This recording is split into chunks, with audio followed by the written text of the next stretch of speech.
তারুণ্যের উৎসব উপলক্ষে শরীয়তপুরের নড়িয়া পৌরসভা এলাকায় অবৈধভাবে দখলকৃত খাল উদ্ধার অভিযান শুরু করেছে প্রশাসন।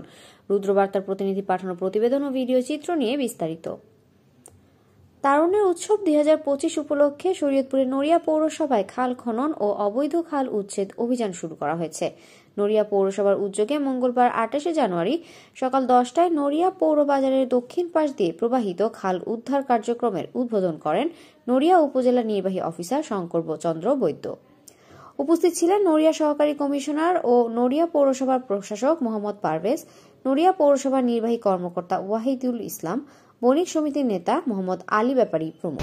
তারুণ্য উৎসব 2025 উপলক্ষে আজকে নড়িয়া পৌরসভা কর্তৃক আমাদের এই নড়িয়া পৌরসভার বাজার সংলগ্ন একটি খাল অবৈধ স্থাপনা সহ আমরা এটি পরিষ্কার এবং পুনঃখননের উদ্যোগ গ্রহণ করা হয়েছে।